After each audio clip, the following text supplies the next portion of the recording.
Hello students, कैसे हैं आप लोग। आशा करता हूं आप सभी लोग स्वस्थ होंगे, अपने एग्जाम की तैयारी में मस्त होंगे। मैंने अपने पिछले वीडियो में आपको हाइगन के सिद्धांत के बारे में बतलाया था। हाइगन के सिद्धांत के आधार पर laws of reflection and laws of refraction को स्टैब्लिश करके बताया था। उसी क्रम को आगे बढ़ाते हुए आज हम लोग क्वेश्चन करेंगे। क्वेश्चन आपका होगा refraction by a spherical surface, या कहेगा establish μ2 by v minus μ1 by u is equal to μ2 minus μ1 by r। Symbols का अपना यूजुअल मीनिंग है। या कहेगा μ2 बाई v माइनस म्यू बटा v माइनस 1 बटा u is equal to mu minus 1 by r। ये स्टैब्लिश करना होता है। जैसा कि मैंने आपको अपने पिछले वीडियो में ही बताया था कि एग्जाम की तैयारी कैसे करें। आपने देखा होगा, उसे नहीं देखा है तो जाकर देख लीजिए, कौन सी बड़ी बात है। ये सारा मेरे YouTube चैनल पर अवेलेबल है। उसमें मैंने आपको बताया था कि सबसे पहले हम लोग लाइट के क्वेश्चंस को करते हैं। लाइट में ऑब्जेक्टिव शॉर्ट क्वेश्चन आप लोग कर रहे होइएगा, और लॉन्ग क्वेश्चन का सीरीज हमने शुरू किया है। उसमें हाइगन के सिद्धांत को मैंने डिस्कस किया। उसके बाद हम लोग रिफ्लेक्शन बाय स्फेरिकल सरफेस को डिस्कस करेंगे। इसी क्रम में फिर अगले वीडियो में मैं आपको लेंस मेकर फॉर्मूला के बारे में बतलाऊंगा। तो आप मेरे वीडियो पर बने रहिए, मेरे से जुड़े रहिए। मैं एक एक क्वेश्चन को डील करके आपको बतलाऊंगा एकदम इजी वे में, जिसको एक बार देख लेने के बाद वो पूरा आपको समझ में आएगा। और आपको याद बताइएगा कि समझा हुआ चीज को याद करना बिल्कुल आसान है। तो हम लोग अच्छे से चीजों को समझते हुए जब याद करते हैं तो हमें वो याद रहता भी है, माइंड में स्टोर रहता है वो, ठीक ना। इस कारण से हम लोग अपने इस वीडियो में बने रहेंगे, इस चैनल के साथ जुड़े रहेंगे, बेल आइकन को दबा लेंगे ताकि नोटिफिकेशन आपके पास सबसे पहले पहुंच जाए और आप इस वीडियो का लाभ उठा सके। दोस्तों से शेयर कर देंगे, चैनल पर नए हैं तो सब्सक्राइब कर देंगे ताकि इस वीडियो का लाभ उन लोगों तक भी पहुंच सके, वो भी इससे लाभान्वित होकर अपने क्वेश्चंस के आंसर को इजी तरीके से याद कर सके। आइए हम लोग आगे बढ़ते हैं और इसमें सबसे पहले क्या करते हैं, इस क्वेश्चन के आंसर के लिए एक स्फेरिकल कॉनकेव सरफेस लेते हैं या स्फेरिकल कॉन्वेक्स सरफेस लेते हैं। तो टॉपिक है रिफ्रैक्शन। रिफ्रैक्शन में स्फेरिकल सरफेस, क्या आप जानते हैं स्फेरिकल सरफेस क्या होता है? स्फेरिकल सरफेस याद होगा आप लोगों को, हम लोग एक हॉलो ट्रांसपेरेंट मीडियम लेते हैं, शीशा वगैरह का हॉलो ट्रांसपेरेंट मीडियम, और इसको कट करके कई टुकड़ों में अलग अलग कर देते हैं। इसका हिस्सा इस प्रकार से बन के मिलेगा आपको। एक तरफ अगर पेंट कर दिए तो ये हो जाएगा आपका मिरर, और अगर पेंट नहीं किए तो हो जाएगा ये आपका रिफ्रैक्टिंग सरफेस। तो मिरर डिस्कस नहीं करना है अपने लोग को, रिफ्रैक्टिंग सरफेस डिस्कस करना है। रिफ्रैक्टिंग सरफेस करता क्या है? स्फीयर का हिस्सा होता है ये, इसलिए स्फेरिकल रिफ्रैक्टिंग सरफेस। ये करता क्या है? ये दो मीडियम्स को अलग अलग करता है। अलग अलग करने का मतलब, रेयर साइड में अगर ये उभरा हुआ हिस्सा है और डेंसर साइड में ये धंसा हुआ हिस्सा है, तो इसका नाम देते हैं हम लोग कनकेव रिफ्रैक्टिंग सरफेस।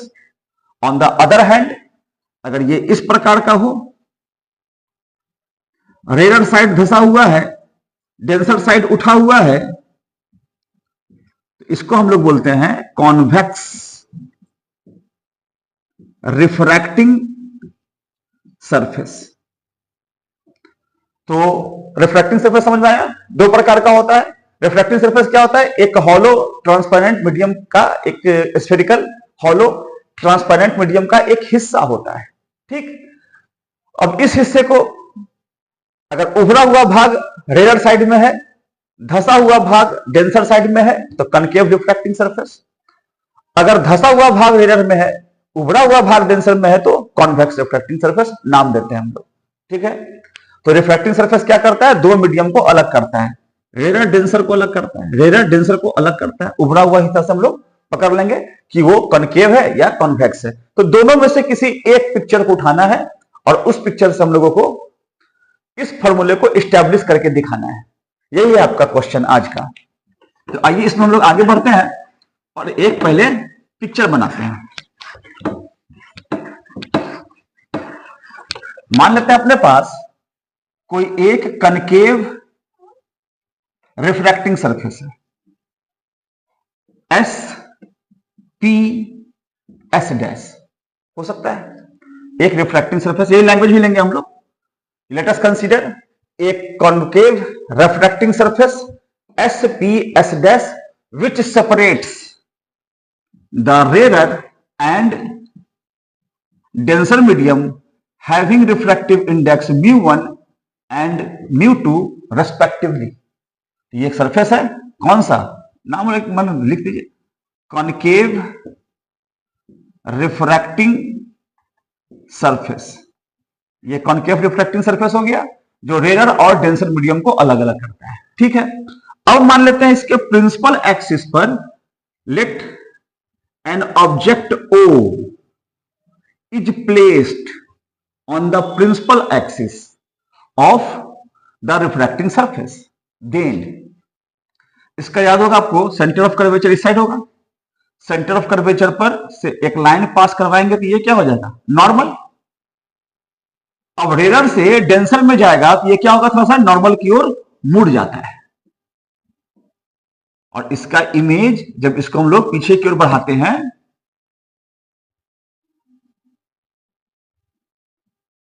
तो इसका इमेज आई पर अपीयर करता है। ठीक है, as it goes from rare to denser medium then it bends towards the normal and its image is formed at I. Distance का नाम लिख देंगे, पोल से मेजर करते हैं, ये डिस्टेंस हो गया आपका u, ये डिस्टेंस हो गया आपका v, ऑब्जेक्ट का डिस्टेंस u दिखाते हैं, इमेज का डिस्टेंस v दिखाते हैं, और पोल पर से जो सेंटर ऑफ कर्वेचर का दूरी होता है उसको बोलते हैं रेडियस ऑफ कर्वेचर, उसको हम लोग कैपिटल R से दिखाते हैं। ठीक है, इतना चीज कर दिया। चलिए, इतना चीज करने के बाद पॉइंट ऑफ इंसिडेंस A से एक परपेंडिकुलर AM डाल देते हैं। ठीक बात है, पॉइंट ऑफ इंसिडेंस A से, O से रे निकला, पॉइंट ऑफ इंसिडेंस यहां से एक परपेंडिकुलर डाल देते हैं। ठीक, और मानते हैं incident ray of light, refracted ray of light and the normal drawn at the point of incidence makes an angle alpha, beta and gamma with the principal axis. क्या लिखे हम लोग, ए से पॉइंट ऑफ इंसिडेंस से एक perpendicular डाल दिए AM on the principal axis, और मान लिए कि इंसिडेंट रे, रिफ्रैक्टेड रे और normal drawn at the point of incidence respectively alpha, beta और गामा एंगल बनाता है। किसके साथ, प्रिंसिपल एक्सिस के साथ। तो नॉर्मल का साथ पॉइंट ऑफ इंसिडेंस ये एंगल हो जाएगा आपका I, नॉर्मल के साथ रिफ्रैक्टेड रे ये एंगल हो जाएगा आपका R, angle I, angle R। कोई दिक्कत नहीं।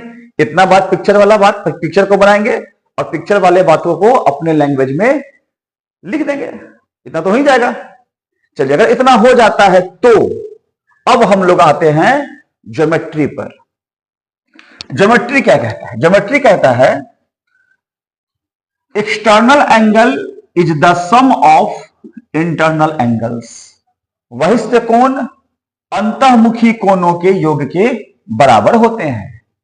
तो यहां कह सकते हैं हम लोग इन ट्रायंगल AOC, ये डार्क लाइन वाला triangle, angle I is equal to alpha plus gamma. इसको मान लेंगे हम लोग समीकरण number 1, and in triangle AIC angle R is equal to beta plus gamma, इसको मान लेंगे हम लोग समीकरण number 2। For smaller angles tan theta क्या होता है? लगभग बराबर थीटा होता है क्या? तो कह सकते हैं 10 tan अल्फा लगभग बराबर अल्फा। ज्योमेट्री से देखिए, अल्फा के सामने का परपेंडिकुलर कितना? am और बेस om लिखेंगे। tan बिट्टा लगभग इज इक्वल टू बिट्टा कितना हो जाएगा? बिट्टा के सामने का परपेंडिकुलर am और base im and tan gamma लगभग गामा के बराबर, ये कितना? am बटा im। अब यहां से from equation 10 from equation 1 and 2, 1 और 2 से क्या किए यहां तक पहले फिर से समझ लेते हैं। एक्सटर्नल एंगल ये वाला आई किसके बराबर होगा? Sum of internal angles alpha plus gamma के बराबर। तो इस ट्रायंगल, डार्क वाले ट्रायंगल में एओसी में angle I is equal to alpha plus gamma, इसको समीकरण 1 मान लिए। इसी प्रकार से external angle R triangle A I C में angle R external angle, internal angle beta plus gamma.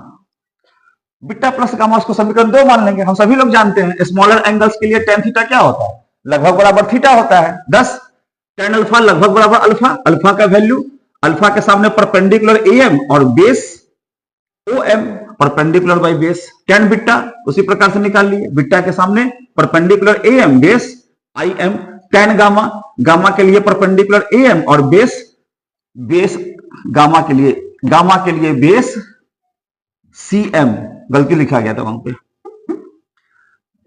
cm, gamma के लिए बेस कितना हो जाएगा? cm। अब समीकरण 1 और 2 से I बराबर लिख सकते हैं। देखिए तो अल्फा के जगह पर am by om plus gamma के जगह पर am बाई cm, इसको मान लेंगे समीकरण नंबर 3, या नहीं मानेंगे चलेगा। And r is equal to beta के जगह पर am बाई im और गामा के जगह पर am by cm। Now from Snell's law, अब तो रिफ्रैक्शन है ना, रिफ्रैक्शन है तो स्नेल का लॉ लगाना पड़ेगा। I किस साइड बना? μ1 के साइड। R किस साइड बना? μ2 के साइड। तो लिखेंगे μ1 साइन I बराबर μ2 साइन R, लिख देंगे। फॉर यहां भी लिख सकते हैं स्मॉलर एंगल्स साइन थीटा लगभग बराबर थीटा है, तो अब ज्यादा रिप्लेस करने की आवश्यकता नहीं है, सीधा लिख देंगे 10 μ1 I is equal to μ2 R। अब यहां से पुटिंग द वैल्यूज, अब यहां से हम लोग क्या करेंगे? वैल्यू को डाल देंगे। किसका? I का और R का। क्या किया हम लोग? अल्फा बीटा गामा का वैल्यू निकाले, समीकरण 1 से I लिख दिए, समीकरण 2 से R का वैल्यू लिख दिए। अब यहां से चूंकि रिफ्रैक्शन है तो क्या करेंगे? स्नेल का नियम लगाएंगे। स्नेल का नियम लगाएंगे तो I बना μ1 के साइड में तो μ1 साइन I, R बना μ2 के साइड में तो μ2 साइन R। स्मॉलर एंगल्स के लिए साइन थीटा लगभग बराबर थीटा होता है, तो हम लोग कह सकते हैं साइन I लगभग बराबर I के, तो μ1 I is equal to μ2 R। अब यहां से I और R का हम लोग क्या करेंगे? वैल्यू डाल देंगे। आइए वैल्यू डाल देते हैं। जो ही वैल्यू डालेंगे तो μ1 I का वैल्यू देखिए निकाले हैं am by om plus am by cm। μ2 का वैल्यू am बटा im प्लस am बटा cm। ठीक, am सब में है तो क्या कॉमन निकाल लें? 1 बटा om प्लस 1 बटा cm इज इक्वल टू μ2 1 बटा im प्लस 1 बटा cm। एम यहां पर एम लिख देते हैं। एम से एम क्या कट जाएगा, एम से एम जो ही कटेगा, तो अब कहेंगे for smaller aperture, smaller aperture के लिए M is very close to किसके, पी के। एम क्या है ना, पी के काफी नजदीक होगा। एपर्चर अगर छोटा हो तो छोटे द्वारक के लिए ये एम क्या होगा, पी के काफी नजदीक। जब छोटा द्वारक होगा तो एम के काफी नजदीक होगा पी, और जब काफी नजदीक होगा तो हम लोग यहां पर रिप्लेस करके लिख सकते हैं μ1 1/OP plus 1/CP is equal to μ2 1/IP plus 1/CP लिख सकते हैं हम लोग ऐसा। अब यहां से putting the values with sign convention, sign convention के साथ हम लोग क्या करते हैं, वैल्यू डालते हैं। तो याद होगा आपको, पोल को ओरिजिन मानते हैं, उसके इस साइड का वैल्यू, उसके इस साइड का वैल्यू माइनस में लेंगे, और इसके इस साइड का वैल्यू किस में लेंगे, प्लस में। यानी कि U माइनस में और V माइनस में, OP माइनस में, IP भी माइनस में, लेकिन CP क्या होगा, प्लस में होगा। तो डाल दीजिए ना फिर। तो μ1 -1/OP, तो U -1/V, सॉरी V नहीं, CP का वैल्यू R है, तो R is equal to μ2 1/V, IP का वैल्यू माइनस लगा देंगे, यहां प्लस हो जाएगा क्योंकि R का वैल्यू प्लस में लेना है, प्लस 1/R। कोई दिक्कत, क्या किए, OP का वैल्यू -U, जो कि इस साइड में था तो -U, CP उस साइड में है तो प्लस में R ले लिए, प्लस में तो था ही ना। IP इस साइड में है तो माइनस लगा दिए, CP उस साइड में तो प्लस लगा दिए। अब यहां से क्या होगा, अब थोड़ा सा इधर साइड से मिटा देते हैं। इस साइड से मिटाने पर कपड़ा छूट गया था,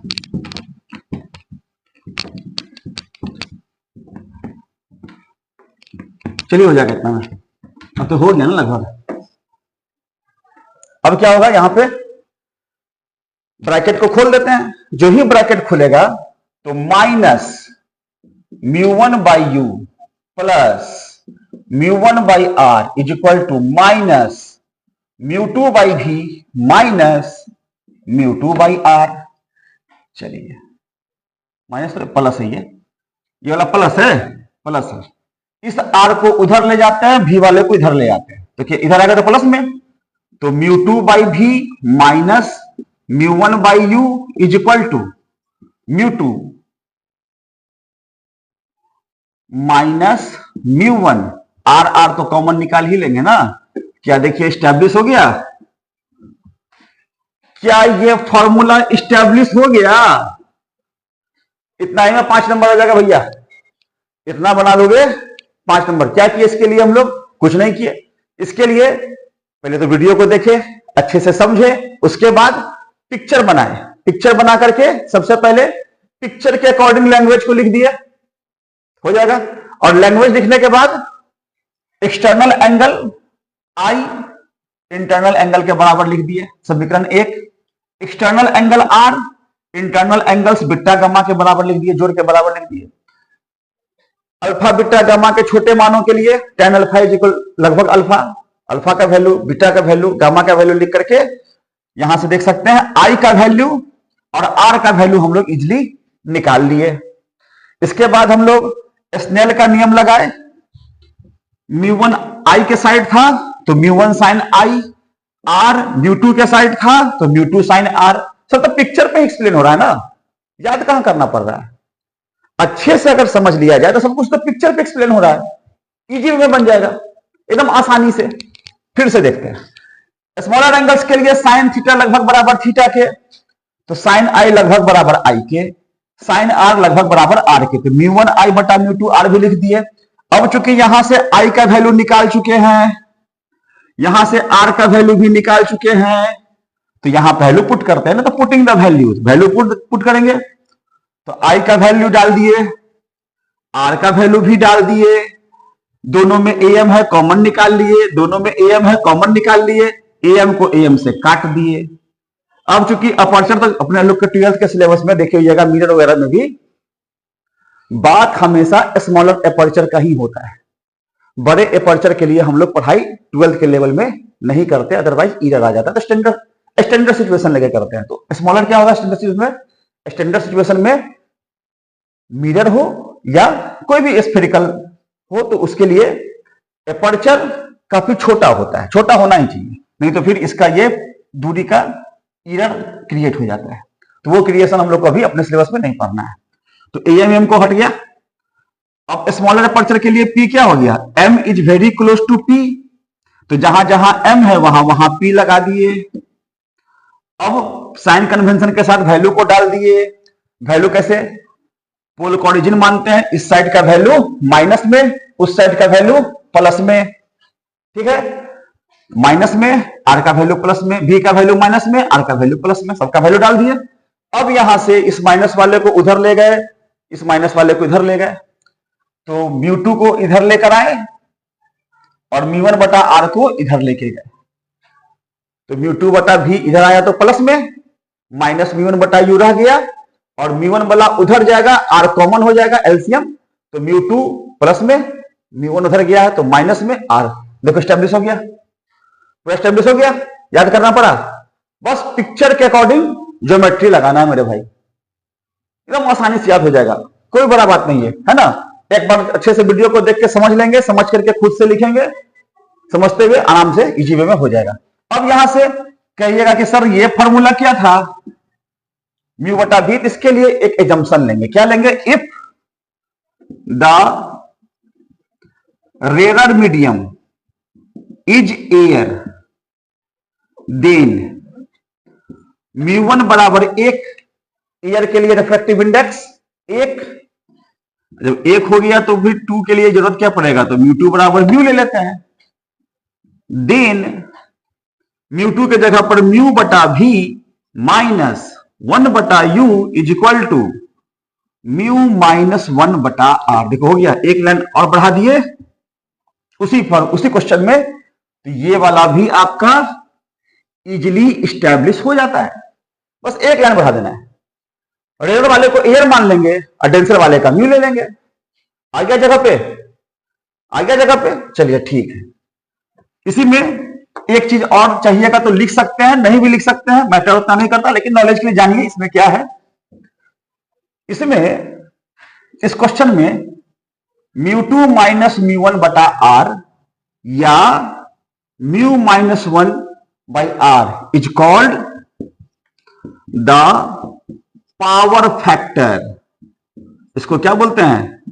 पावर फैक्टर। क्या होता है पावर फैक्टर? इट मेजर्स, ये मापता है, the degree by which A spherical surface converges or diverges the incident rays of light। क्या करता है? ये मापता है। ये टर्म जो घेर दिए ये वाला μ2 माइनस μ1 बटा आर या म्यू माइनस 1 आर क्या है? Power factor. ये क्या है सर? पावर फैक्टर है, जो माप कर बतलाता है। मेजर्स क्या माप कर बताता है भाई? डिग्री, कि कोई स्फेरिकल सरफेस कितना कन्वर्ज करेगा या डाइवर्ज करेगा किसको? इंसिडेंट रेज ऑफ लाइट को। लाइट पड़ा है तो मुड़ा है ना, कितना मुड़ेगा कौन बताएगा? ये लाइट पड़ा है तो क्या हुआ है? मुड़ा है। मुड़ा है तो कितना मुड़ेगा कौन बताएगा? ये बताएगा पावर फैक्टर, ये बताएगा μ2 माइनस μ1 बाई आर, ये बताएगा म्यू माइनस 1 बटा आर। समझ आ रहा बात? हो गया, कंप्लीट है आंसर। समझ में अच्छे से? फिर से वीडियो देख लेना रिपीट करके, कोई बड़ा बात नहीं है, एकदम आसान है। फोकस करके पढ़ लेंगे, एकदम आसान है, बिल्कुल आसान है। अच्छे से पढ़ना है, इसको अच्छे से याद करना है, बिल्कुल इजी लगेगा। एक बार याद करें, एक बार देखेंगे, एक बार लिख लेंगे, एक बार पढ़ लेंगे और दूसरी बार से ज्योमेट्री लगाना शुरू कर देंगे। जो ही ज्योमेट्री लगेगा ये क्वेश्चन का आंसर चुटकियों में। क्वेश्चन देगा खुश, अरे वाह टकरा गया सर, सबसे पहले लिख देगा भाई, इसको याद करना ही नहीं इसको, है ना। इसी तरीके से मैं अपने अगले वीडियो में भी आपको इजी से इजी तरीके से और भी लॉन्ग क्वेश्चंस जो लाइट का रिलेटेड है उसको मैं बताऊंगा, जिसको याद करना बिल्कुल भी आसान होगा। और लाइट से क्वेश्चन तो याद करना ही करना है, क्योंकि विगत 2 वर्षों से 2023-2024 लगातार लाइट का 2 क्वेश्चन पूछ रहा है मेरे भाई। तो इस साल भी आशा करते हैं कि लाइट का 2 क्वेश्चन पूछेगा तो बनेगा उसी क्रम में तो हम लोग पढ़ रहे हैं। और इसी के लिए आपको हम रोज एक वीडियो डाल रहे हैं। कोई साथ नहीं है, कोई दिक्कत नहीं है, हम साथ है ना, हमें तो क्या कम है, राजीव सर है काफी है। बस इस चैनल पर बने रहो, लाइक कर लो, सब्सक्राइब कर लो, बेल आइकन को दबा दो। फिर कल एक वीडियो अपलोड करूंगा, उसको आराम से देख लेना। तीसरा क्वेश्चन लेंस मेकर फॉर्मूला होगा, उसको भी सीख लेना। दोनों में से अगर लेंस से पूछेगा तो दोनों में से कोई एक पक्का पूछ लेगा, ठीक है। लेंस से पूछेगा तो दोनों में से कोई एक पूछेगा, और उसके बाद कंपाउंड माइक्रोस्कोप, एस्ट्रोनॉमिकल टेलीस्कोप, फिर प्रिज्म का सवाल होगा। तो एकदम आसानी से हम लोग लाइट को कवर कर लेंगे। लाइट कवर होगा तो 2 क्वेश्चन का सिक्योरिटी मेरा एग्जाम में लिखने का बढ़ जाएगा, ठीक है। तो फिर से अपील है, लाइक कीजिए, सब्सक्राइब कीजिए, अपने दोस्तों से शेयर कीजिए, बेल आइकन को दबा लीजिए, क्योंकि दोस्त दोस्त के ही काम आता है। स्वस्थ रहिए, खुश रहिए, अपने से बड़ों का ख्याल रखिए, मन लगाकर पढ़िए। इन्हीं चंद शब्दों के साथ हम लोग फिर मिलते हैं अगले वीडियो में। तब तक के लिए बाय।